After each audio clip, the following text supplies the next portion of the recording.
Good morning, everyone. Welcome to the revision lecture of our class 6 science. So, today we are going to see chapter number 9, the living organism, characteristic and habitats. We have seen this chapter very thoroughly in the detail. So, first we will start with the introduction, which we have seen in our lectures. So, what was the story? Paheli and Bojo went on the vacation, right? So, they have visited many places and they have seen different type of environment, different type of animals, and they were living very fine in their nature. While recollecting all the fun that they had on this trip, a thought struck them. All these places were so different from one another. Some were cold, some were hot, some were dry, and some were also humid. And yet, all of them had many organisms, living creatures of various kind. So what they thought? They thought that there will be some place at which no creature will be found. They tried to think of a place on the earth where there may not be any living creatures. Bojo thought of place near to his home. Inside the house, he tried the cupboard. He thought that there may not be any living organism here, but he found one of the tiny spider in the cupboard. Outside the home too, there did not seem to be any place he could not think of or that did not have a living creature of some kind of or other. While started thinking and reading about far away places, she read that people have even found tiny living organisms in the opening of volcanoes also. In the background, you can see how the volcanoes look like. Okay, but there also living creatures were found. So, on the basis of that, we will see how organisms live in our environment. So, topic 9.1 was organism and the surrounding where they live. What about the surrounding in this region, different region where they seem? The desert had camel, the mountains has goats and yak. Puri had some other creatures, carbs on the beach, and such a variety of fish being caught by the fishermen at the sea. And then there did not seem to be some creatures like ants that were present in all the different locations. The kind of plant found in each of these regions were so different from the plant of the other regions. What about the surrounding in this different region? Were they the same? No, they were not the same. Okay, we have regions like forest, mountain, desert, sea, or any other which you can find. Now, in the activity 1, what you have done? You have listed the animals and plant which are found in the forest or which are found in mountain, desert, sea, likewise. And you can also write the animals which are present in all the locations. So, this was about activity number 1. So, from activity number 1, we have started topic 9.2, which is habitat and adaptation. Now, we will see the definition of habitat and adaptation. In the sea, plants and animals are surrounded by salty water. Most of them use the air dissolved in the water. There is very little water available in the desert. It is very hot in the daytime and very cold at the night time in the desert. The animals and plants of the desert live on the desert soil and breathe air from the surrounding. So, in the sea, plant and animal use oxygen dissolved in water, and in the desert, the plant and animal get the air from the surrounding. The sea and the desert are very different surrounding, and we find very different kind of plant and animal in these two regions. We have seen fish and a camel. Now, first let's see the desert condition and then the sea condition.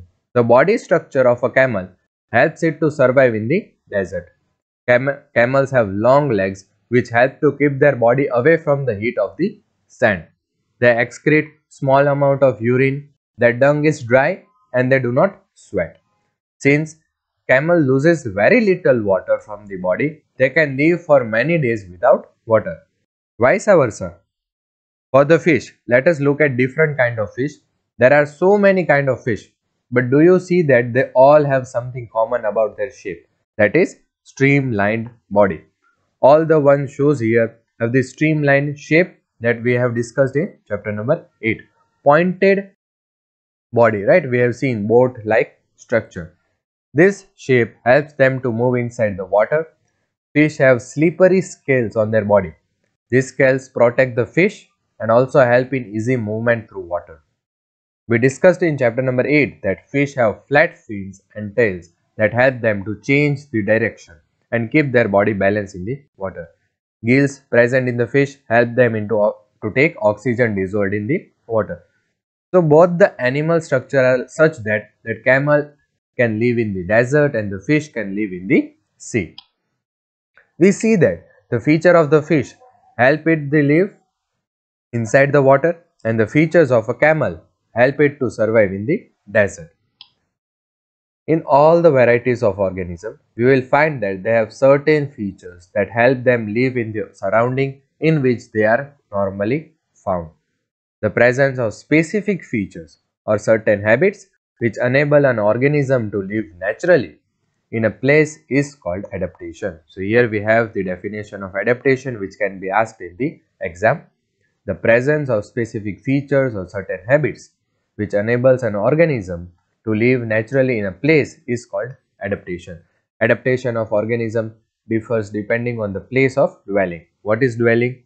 The place where the animals live, that is dwelling. Adaptation of organism differ depending on the place of dwelling. That is why a fish cannot live out of water and a camel cannot live in the sea. The place where organisms live is called habitat. So we have two definitions, adaptation and habitat.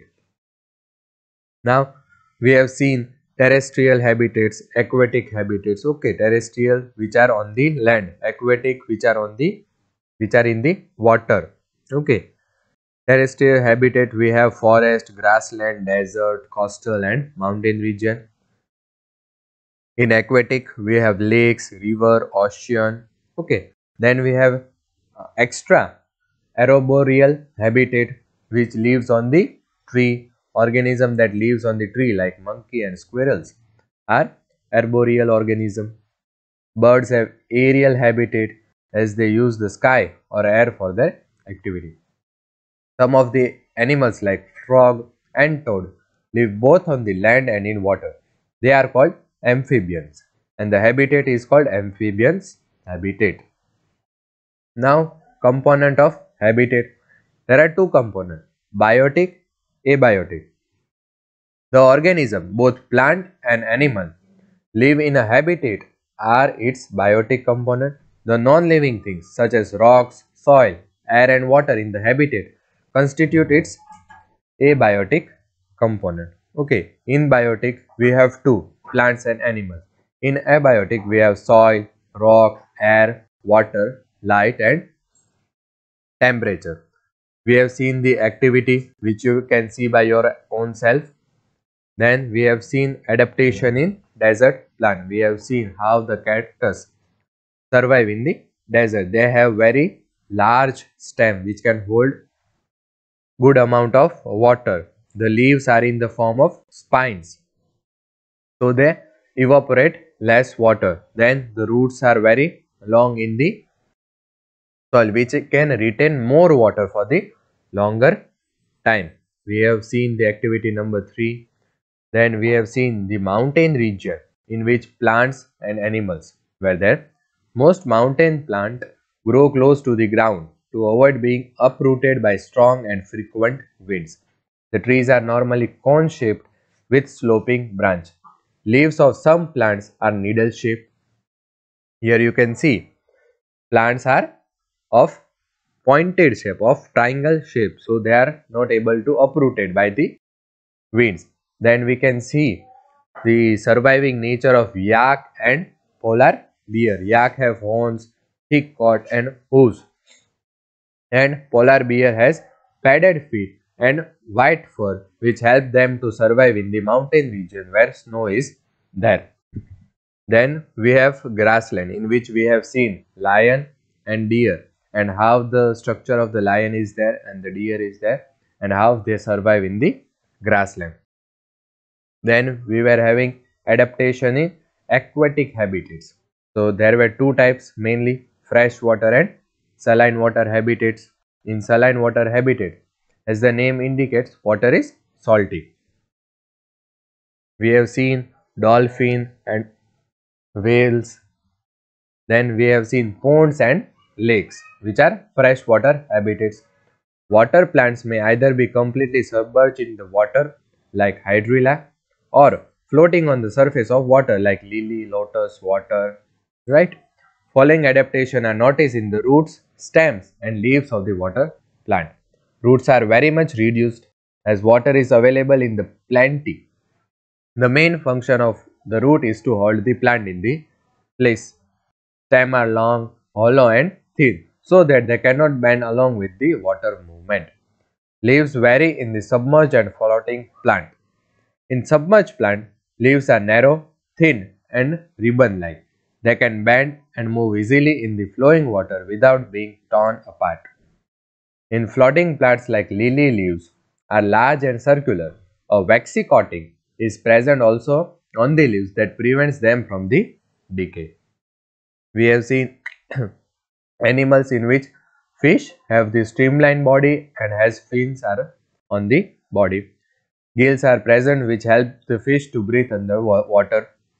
Then we have seen the frog which live both in the water and on the land. The following features are present.